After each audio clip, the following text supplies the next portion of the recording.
Hi, I'm Bill O'Reilly reporting tonight from Los Angeles. Thanks for watching us. The Charlotte shooting and the presidential election. That is the subject of this evening's Talking Points memo. Things calmed down a bit in that besieged city last night, but there's still tension in the air. Earlier today, attorneys for Keith Scott, shot dead by police on Tuesday, put out a video taken by Scott's wife that chronicles some of the confrontation. Don't shoot him. Don't shoot him. He didn't do anything. He doesn't have a gun. He has a TBI. He's not going to do anything to you guys. Keith, get out the car. Keith, don't you do it. Don't you do it. Keith, don't you do it. Did you shoot him? Did you shoot him? He better not be dead. He better not be dead. I know that much. He better not be dead. I'm not going to come near you. I'm going to record, though. Once again, that video is not conclusive or an indictment of anyone. It's just there. That was obviously a chaotic confrontation, and police officers obviously believed Keith Scott had a gun, and that's all we can take away from what you just saw. Nevertheless, some Americans will reach conclusions that have little basis in reality. Let the investigation play out before you form a judgment. Big problem is that some African Americans sincerely believe the police do want to hurt them. I could be at work, at school, in my car. I can still get shot at the police. I can get shot anywhere. Do you see this? I do. Do you see me? Yes. Do you see you? We are not the same. We are human, but I am black and you are white. Now, some of you will dismiss that woman's perception and hysteria as false, misguided. But to her and many other Americans, it's true. They believe the police in general are suspicious of them and sometimes mistreat them. So to be fair, and that's what this program is all about, the perception that African Americans are at a disadvantage with police must be considered. However, the stats are the stats. And we have laid them out for you time and time again here on The Factor. According to a recent Harvard study and Justice Department statistics, there is no methodical persecution of black Americans by the police. But again, you are not going to convince some Americans of that. Therefore, decisions have to be made. Talking Points believes that the social unrest in Charlotte will give North Carolina's 15 electoral votes to Donald Trump. Social order will always be a conservative issue, and Mr. Trump is taking a hard line. At the center of our society is going to be a simple promise to every American, and it's called safety. We need safety. We're going to make America safe again. Again, the street protests in Charlotte will help Donald Trump in that state. You wait and see. The truth is that when Americans see looters with masks, any individual case flies right out the window. The family of Keith Scott deserves to know the truth about what happened. The black police officer who shot Mr. Scott deserves that as well. Today, Hillary Clinton tweeted that the entire police video, not the wife video, the police video, the shooting, should be released. She says that might ensure justice. I'm not so sure. According to the Charlotte police chief, Kerr Putney, who has been a hero in this sad situation, the video is inconclusive and is currently in the hands of investigators trying to make a definitive analysis of what it shows. So caution may be the best policy here, as Chief Putney has stated. But politics being what they are, Secretary Clinton must come down on the side of the minority community, which she desperately needs to win the election. As for minority Americans themselves, Talking Points has this to say. Racial division can only be healed by dignified conduct. That means no hate, no violence, no anarchy. Martin Luther King Jr. gained the respect of most Americans by preaching a message of fairness and exposing bigotry beyond any reasonable doubt. He is now honored with a national holiday. The President of the United States is half black. The Attorney General is black. The Secretary of Homeland Security is black. And African Americans have made enormous strides since Dr. King was assassinated. No country is perfect. And the overwhelming number of American police officers are decent human beings doing a tough job, putting themselves in danger every day. Most African Americans understand that, and I believe are ashamed when other blacks loot, burn, and hate. Finally, two updates. The police officer in Tulsa, Betty Shelby, who shot dead an unarmed black man, Terrence Crutcher, has now been indicted on manslaughter charges. And in Charlotte, police have arrested 21-year-old Raekwon Borum, a protester, for killing another protester, 26-year-old Justin Carr. The accused killer has spent time in prison and has 2 pending weapons charges against him. Summing up, the Charlotte shooting will directly influence the presidential race, and we can expect a number of questions during the debate on Monday night about racial tension in the USA. There is a stark difference between Secretary Clinton and Donald Trump on the issue. Mr. Trump's running as the law and order candidate who appeals to people that despise social unrest, especially when it turns violent. But Mr. Trump has to be careful that he does not denigrate legitimate concerns the African-American community puts forth. For her part, Hillary Clinton must side with the minority communities on all issues. If she does not, she will lose the election. And that's a memo. Next on the rundown, we will take you to Charlotte to measure what is happening this evening. And later, Karl Rove has a very interesting point of view on Monday's debate. Also, Bernie Goldberg on whether the moderator, Lester Holt, will be fair. Factor is coming right back. In that segment tonight, all the Fox News correspondents and most of the other media as well done an excellent job covering the Charlotte unrest, difficult situations everybody knows. Joining us now from that city, Steve Harrigan. So what's the what's the feeling out there in the city right now, Steve? They're scared here, Bill. You can see these buildings boarded up behind me. Some of them were looted. A lot of other merchants closing up shop. And if you can look over here as well, now we've got armored Humvees on the street and National Guard. 2 nights ago, that Ritz-Carlton across the street was smashed up and some Humvees out there smashed as well. Tonight you've got guys in camouflage and with rifles out in front of it. So a pretty big difference in tone here 2 nights after that trouble, Bill. Do you anticipate, has there been any social media about meeting somewhere and gathering somewhere? Is there supposed to be some big rally or something tonight? There's a lot of concern expressed by the governor and others that outsiders will try and come in, especially gang violence, to try and come in here and cause trouble. So there is a real threat of that. There's fear of that happening. The other big question is, will this video spark more protests? As you said in your talking points, the video is inconclusive, but it's also very emotional. Basically saw a woman watching her husband get killed and shouting out to police not to shoot. So it's not a real logical place right now. There's people out on the streets, there's windows being smashed, there's tear gas being fired, and there might be a real emotional reaction to that video. Okay, the National Guard and the police, both local and state, have they walled off certain areas where protesters cannot go? Are they trying to funnel the protests into certain places? It's exactly what's happening. You have bike police out there at the lowest level of security, really just keeping tabs on them and where they're moving to. And at the heaviest level, we have National Guard with rifles and in uniform. So a real range of force here. The National Guard has not been moving, been stationary in front of certain buildings. One of the key targets has been the highways. Yesterday, last night, the protesters tried to block another highway, but they failed to do that. It was a quick response, really, for the first time by the SWAT teams. They used mace, they used pepper spray, paintballs also to really get those protesters off the highway quickly. It was a real atmosphere of fear on some of those highways for the past couple of nights, cars being surrounded, motorists not knowing what to do. That fear was quickly solved last night, about 15 minutes worth with the SWAT team, Bill. Okay, now you're looking at video from earlier this week. This is happening now. Now is fairly calm. That could, as you reported, any second change. What did you learn today? What did you learn? Anything new?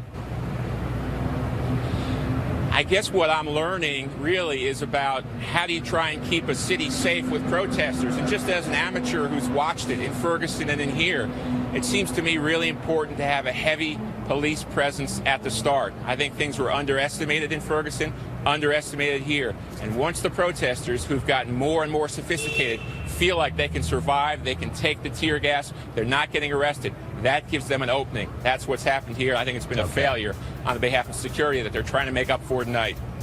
All right, Steve, stay safe, and we appreciate it. Next on the rundown, Karl Rove with some wisdom about Monday's debate. Then, Goldberg, Waters, and Dana Perino, all coming up as the Factor continues from Los Angeles, California. Campaign 2016 segment tonight, polling all over the place. But it doesn't really matter, because after the debate on Monday night, Americans will have a much clearer vision about the worthiness of both candidates. Yesterday, I spoke with Karl Rove, who has some very interesting insights into the debate. So what does Donald Trump have to do on Monday night to win the debate, Mr. Rove? Well, he has to reassure the American people that they know he's the agent of change, that he's the candidate who wants to change things. He's got to reassure them that he's up to the job by mixing his message with the proper tone. We saw it in Mexico City, I believe, after he met with the president of Mexico. The tone in that news conference was pitch perfect. But it was somber. See, what happens to Trump is that when he gets serious and when he tries to be presidential, his energy level goes down and he gets somber. He gets more deliberate. I think that's a good word.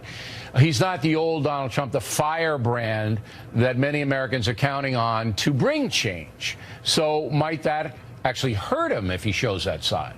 No, because, look, it's a mixture of things. He needs to use he says things in short, punchy ways. Keep doing that. Keep emphasizing change.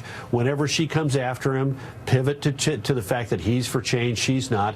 But do two other things. Show that, first of all, that he is restrained and moderate in tone, just like he was there, just like he was that following Saturday morning in Detroit. You don't need to be that tone all the entire time. He can occasionally show a little bit of temper, but most of all, he needs to look like a president. That means occasionally looking like he's having fun at it, which he generally is having fun. And he's going to have a problem because, look, he plays off of the audience. You see him in these rallies. You saw it during the Republican primary debates where he fed off of the energy of the audience. Well, I've been in a couple of presidential campaigns and presidential debates, and this is like going to the waxworks. These people are not going to be applauding. They're not going to be responding. So he ought to stop thinking about it being a rally and start thinking about it being a conversation with some people that he's trying to make the deal to. So you don't think there's going to be partisan hooting at Hofstra on Monday on one or the other when they say something and applause and all that? You don't think that's going to happen? No, look, they don't distribute. They don't distribute the tickets and say, Hillary, you get to send half the audience, and Donald get to send. Most of the tickets are distributed and controlled by the debate commission, and everyone is admonished in advance. Don't be speaking out. Don't be cheering. Don't be applauding. Don't be a part of this. And people mostly take it very seriously. The one exception will be the town hall meeting, but even then, people have been, if you go back and look at it, relatively restrained. There's a difference between primary election debates and general election debates, and one of the biggest differences is the audience gets taken out of the drama. All right. Now, no crooked Hillary, none of that, right? No. Look. I'm not crooked Hillary, maybe over the top, but saying, you know what, you've misled the country about your emails.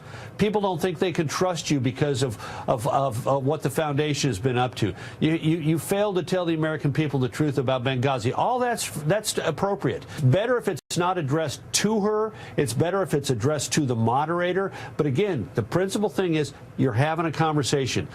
Idealize who that conversation is with. Who's the target voter out there? And the target voter is not going to be grabbed by the same things that you would say to the hardcore, either Hillary or Trump. It's going to be a conversation, and you can say those tough things, but you got to be thinking about how they're affecting that target voter. So you just said something very astute. Okay, very astute. You sound surprised. Trump. You sound surprised. I'm a little surprised. You're from Texas. Trump. Don't be coming. You used to be in Texas yourself, my friend. Maybe there's a reason they ran you out of Dallas. But I knew I could get you with that. I love Texas. Yeah. But I knew I could get you. But look, you're saying that both Trump and Hillary shouldn't be talking to each other. They should be talking to Lester and kind of perplexed. I mean, hey, like if I'm Hillary, I don't know why he's saying these bad things about blacks, Lester. I don't know why he's saying these bad things about women. So it's to Lester, not to the other one. Yeah. Why? Why is that a better technique? Because, look, when you start talking, you can sometimes go straight at the person. But, look, Ronald Reagan in 1984 didn't turn to Walter Mondale and say, Walter, I'm not going to use your youth and inexperience as an issue in this campaign. He made his comment to the moderator, which allowed everybody to participate. We get a little uncomfortable. Think about it. When your parents argued, when your parents argued, did you like it? I mean, when you're in a social setting and people start to argue with each other, do you feel comfortable? Whereas if they talk, and also look, when you're going at the other person, you tend to put a lot of energy into it. When you're talking to the moderator, you come across as more reasonable and sensible, and it just causes people to be a little less hot. Very good. I mean, I learned something here, Mr. Rove, and I appreciate it very much. Very interesting, and we will look for that on Monday. Plenty more ahead as the factor moves along from L.A. NBC's Lester Holt will moderate the debate, as you know. Will he be fair? Bernie Goldberg has some thoughts. And later, Waters at a Hillary Clinton rally. Do you trust Hillary? I trust Hillary as much as I trust any other politician. Oh, yeah. We hope you stay tuned for those reports as the factor continues all across the USA and all around the world. Weekdays with Bernie segment tonight. What about the debate moderator, Lester Holt? Yesterday, I talked with Bernie Goldberg about moderating a big debate. So Lester Holt, NBC News anchor, moderate the debate on Monday. I know him. I think he's a fair guy. What say you? All I know about Lester Holt is what I see on television, but I have no reason to disagree with you.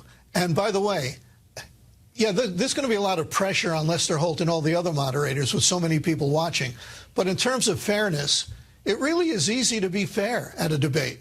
It's very easy.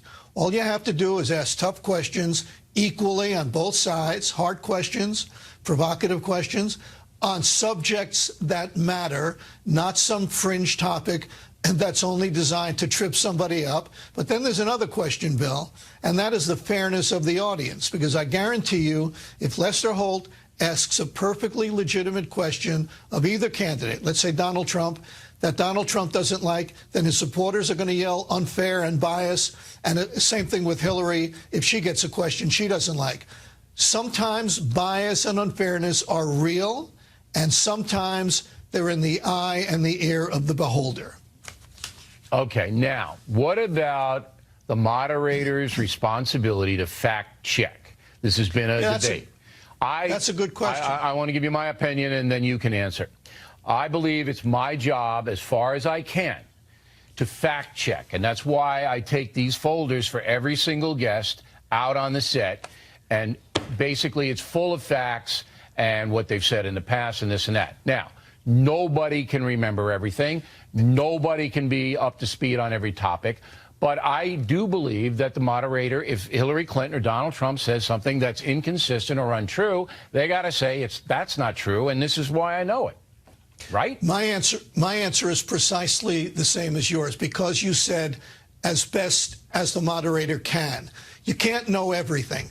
But if one of the candidates says something that's blatantly false, that if you follow the news, you know it's false, I do think you have an obligation to say, Miss Clinton or Mr. Trump, that just isn't so. But you can't do it on everything, and the candidates themselves are going to have to do a lot of fact-checking. But I totally agree with you on that. Yeah, but the candidates don't care about fact-checking because if people are watching, I mean fact-checking in this sense. Let's say Donald Trump says something that's false, and let's say Lester Holt doesn't catch it. Well, if Hillary doesn't catch it either, too bad. So it's up to the other candidate. Then it goes into perception is reality. But that's right. Yeah. But you're right. If Lester doesn't catch it, then either candidate can say, you know what, you said this on that. Now, let me give you an example of the fact-check difficulty. Trump was on earlier this week, and Trump said Lester Holt is a Democrat. Now, I didn't know whether that was true or not, but I said I didn't know that because I didn't. It turns out that Lester Holt is a Republican, at least by some reports. I haven't seen his voter registration, but I've seen the reports that say he's a Republican. Right. I don't care what he is myself. But that's the difficulty. I could have never expected Donald Trump to say Lester Holt was a Democrat.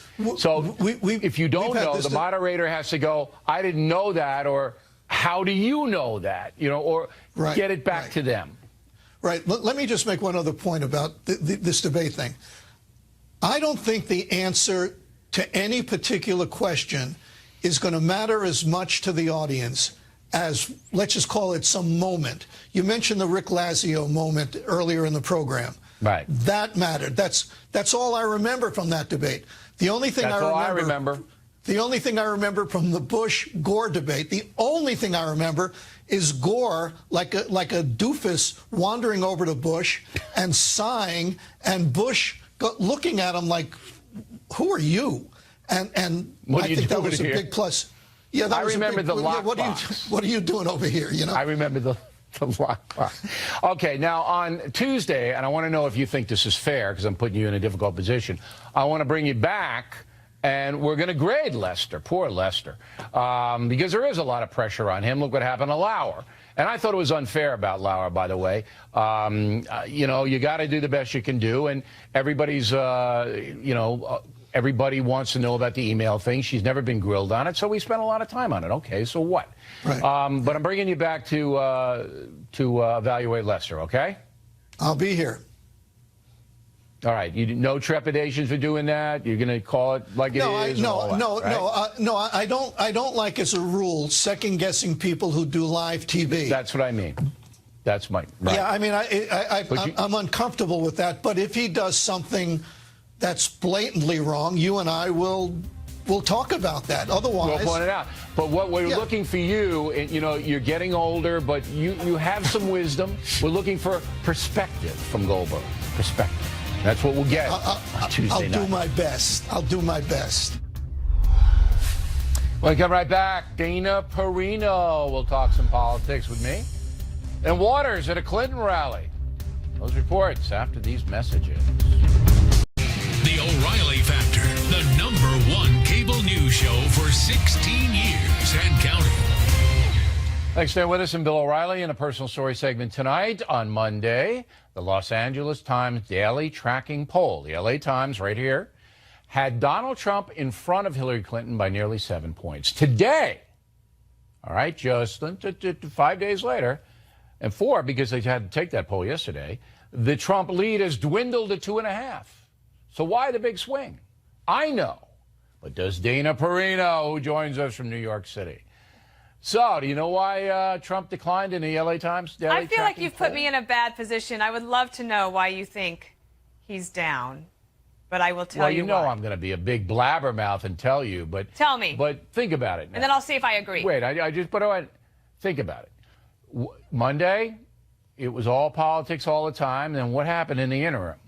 Well, there was terrorist attack, and there was also, well, the terrorist attack from the weekend, and then also, of course, the problems both in Tulsa and in Charlotte. And the daily tracking poll is very interesting for some because it's not predictive of what will happen on Election Day, but it is like a focus group that goes on for this really long period of time.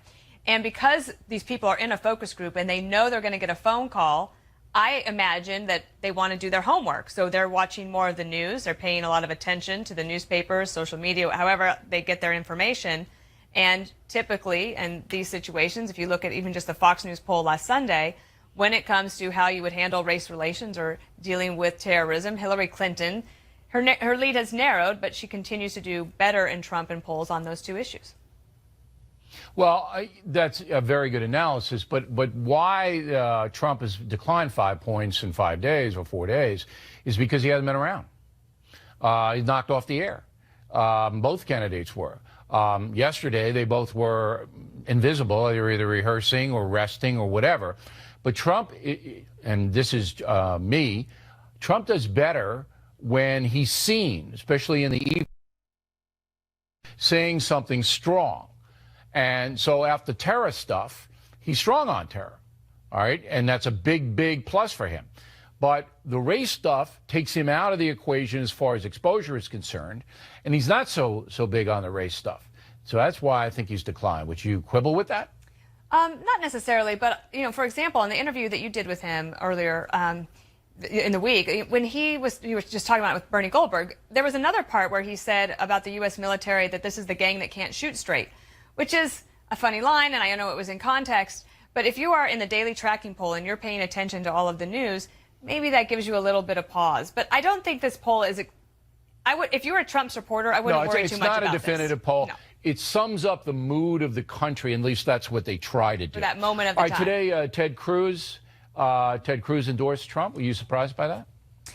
A little bit, but Donald Trump has done a very good job since the convention of consolidating the Republican vote. So right after the convention, I think the polls showed it was only about 77% of registered Republicans said that they felt like they were going to get out there and vote for Donald Trump. That's usually around 90%. As we head into the first presidential debate, Donald Trump has pretty much gotten to 90%. And so Ted Cruz, yeah, he's up there. In order to be in the game, and also I think because of his friend, Senator Mike Lee, and Governor Mike Pence, the vice presidential candidate, were persuasive to Ted Cruz, and he was able to swallow, that bitter pill of the two things that Donald Trump, the two main things of insulting his wife and his father. Those are bitter pills to swallow, but he was able to do it, and he was statesmanlike, and Donald Trump will, I think, benefit somewhat from Ted Cruz's support, but I actually think Ted Cruz benefits from getting on the right side of Donald Trump overall when it comes to Texas. Trump will do very well there. Yeah, no, you just made a point I never even thought of, and that is a good point, is that Pence, who, he's not Mr. Excitement. I mean, I know that everybody's looking forward to the Pence-Kaine debate. Can't wait. I mean, how much excitement can we stand? I mean, really, how much? But anyway, what Pence does, and what Ms. Perino just pointed out, that I never thought about, is he is the diplomat of the Trump ticket, and he goes to certain individuals, like a Ted Cruz, and other people. You got a Paul Ryan, probably. Says, very good friends with Paul Ryan. Here's what's going on behind the scenes. Right. Here's what's going on behind the scenes. Here's what we're doing. Here's what you can expect if we win. And he does it quietly, but he does it very effectively because he has credibility. Right. So you're right. I think it's the Pence thing. And remember, Governor Pence was very supportive of Ted Cruz in Indiana. Trump won Indiana, but Governor Pence was very supportive of Cruz. He played it right down the middle. Right. Now, last question, 45 seconds. In the debate on Monday night, is there any wisdom you can impart to the viewer to enjoy it more, or something to look for? Well, I think what everyone has to look for is to imagine, do you want to be looking at this individual in your living room on your television sets for the next 4 to 8 years? And a lot of this is nonverbal. I heard you and Bernie talking about that. The head nod that George W. Bush gave to Al Gore largely was accounted for him solidifying the very important question of who would you rather have a beer with? Now, Donald Trump probably wins that hands down. So I don't know if that's the best question if you're a Democrat.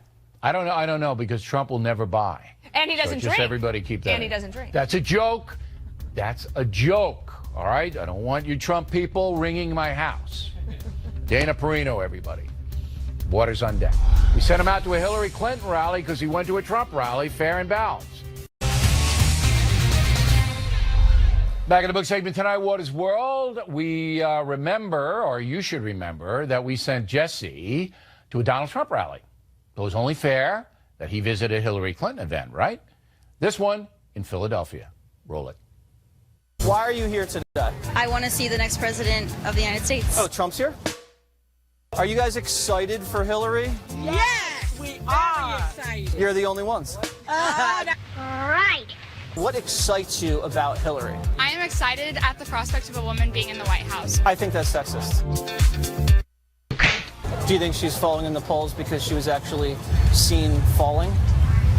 No, I don't think she was seen falling. What the hell are you talking about? When people get older, health becomes an issue. You don't look like you have any health problems. You look like you're strong as an ox. I almost had him. Do you trust Hillary? Yes, I do. Yes, I do. Do you trust me? No. Do you think Hillary is a smart woman? Yes, she is, definitely. She's definitely experienced. Then why didn't you know that C stood for classified? What are you trying to say? What is Hillary Clinton's campaign slogan? I think it's deal me in. Deal me in. What does deal me in mean? If she's going to play the woman's card, deal her in. You did say you were going to lose for them. I am a man of my word. What was Hillary's greatest accomplishment as Secretary of State? Actually, that is a good question. Take your time. Yeah. Oh, honestly, I'm not as informed about her term as Secretary of State. In some parts of the universe, it's considered cool to know what's going on in the world. What did you think of the Hillary speech? Oh, the speech was amazing. Great. She kind of didn't really make any kind of outline with climate change or the racism, and she didn't give us that, and I was disappointed. I think that her plan to defeat ISIS is a lot better than just bomb the crap out of them. Hillary has a plan to defeat ISIS? She's going to continue what Obama's already doing and improving on his plan. So she's going to improve on doing nothing? Maybe. Are you more of a pro-Hillary voter or an anti-Trump voter? I am an anti-Trump voter, definitely. I would usually vote for a Republican Party, but then with Trump, he is definitely not representing what the GOP is all about. More pro-Hillary, More pro-Hillary. Yeah. What don't you like about Trump? The fact that he does not have respect for all people. He's just like temperamentally unfit. I don't think he thinks much when he speaks. If Hillary's so level-headed, why did she set up a secret server in her basement? I don't know anything about that. No. She doesn't know anything about it either. You know who I am? No. The name is James Bond. James Bond. I'm Waters, and this is my world. Really? Hi, everybody. What is they sound a little partisan there? The little digs on Secretary Clinton, huh? You're accusing me of partisanship? That is rich, Bill. Yeah. It's very, very Oh, rich. come on. You don't know what I'm going to do with the ballot box. Yeah, you're going to write in Bernie Sanders, probably. I know exactly what you're going to do. Oh, no, do you have to tell everybody that? I'm Come sorry. on. Secret ballot. All right. But they liked you. I mean, people were very respectful, and I like that. Now, you have your dopey show on Saturday, right? Yes, very 8 o'clock dopey in my show. slot. We are right. We're And what's live on at 8 o'clock. Saturday? We are live, so anything can happen. We are going to preview the debate. It could rival your analysis. You're going to have to tune in and find out. We're going to be doing some North Carolina chaos, also some terror stuff, so you're going to watch that 8 o'clock Eastern Saturday night, Waters World Live. Okay. Have you already taped it? Oh, I'm sorry. You just said live. It's live, Bill. I know. You're in L.A. It's kind of hard. 3-hour thinking delay in L.A. All right, so you're going to be live at 8 on Saturday night. You're saying that the show that you are going to put on Fox News Channel will rival this program as far as perspicacity is concerned. We will let the audience decide whether or not it rivals it. I personally have my own opinion, but you'll see on Saturday at 8 o'clock. Do you want to define perspicacity for us or no? No, I'm going to let the audience decide what that means also. Okay. Okay, good, Waters. That's what I like to hear. And then we will see you Tuesday at Special Waters World right after the debate, sampling the folks. And I'm going to give you a little more time on Tuesday. Oh, really? You That's and so kind Monaco of you. puts together that thing. Giving you 4. Okay. 4 on tape. I'll try not to let you get a lot down. of good stuff. Jesse Waters, everybody. There we go.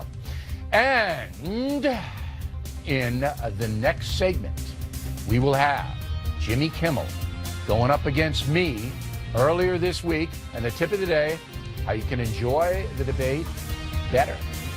Right back from Los Angeles. Fact, the tip of the day, watching the debate on Monday, how to make it better. But first, as you may know, I'm out here in California in support of my new book, Killing the Rising Sun. We'll show you a clip from the Kimmel Show in a moment. And on Monday, I'll be on the Ellen program, first time, for a pre-debate chat with her. In addition, USA Today out with its best-selling book list. Killing the Rising Sun debuts at #1. Also #1 in audio, and on CD, we are even beating Harry Potter. Really glad you guys like the book. And if you become a BillO'Reilly.com premium member, you get it free, along with a free copy of the Constitution. If you don't want Rising Sun, get any of my other books, your choice. Also, if you want Killing the Rising Sun signed by me, please get those orders in. Obviously, that makes a terrific gift. And finally, tonight, the fact and tip of the day, how to make the debate on Monday more fun to watch. One word, popcorn. I like the Paul Newman butter popcorn because that company donates a lot of its revenue to charity. So get a big bowl, nice cold beverage, big straw. Sit back, watch history unfold. Factor tip of the day. And that is it for us tonight. Please check out the Fox News Factor website, which is different from BillO'Reilly.com. Also, we'd like you to spout off about the Factor from anywhere in the world. O'Reilly at FoxNews.com, O'Reilly at FoxNews.com. Name in town, name in town, name in town. If you wish to opine, word of the day for you ladies, do not be a virago when writing to the Factor. Now, on Monday, we will be the lead-in to the main event, the debate at Hofstra. I will be on the campus of Hofstra University on Long Island. That is a warning to the students, all right? If I'm coming, and I'm not taking any nonsense, all right? So we will be there, and we have a tremendous lineup, all right? We got all the vets who've seen these things before. We got Crowdhouse, we got Hume, we got Austin Goolsby, all right? So we have a really, really big lineup. And you're going to get my take on up to the second pressures on both Hillary Clinton and Donald Trump, because there is an enormous amount of pressure. That is Monday evening. We hope you are going to be with us live. Again, thanks for watching us tonight from Los Angeles. I am Bill O'Reilly, and please always remember that the spin stops here in California, because we are definitely looking out for you.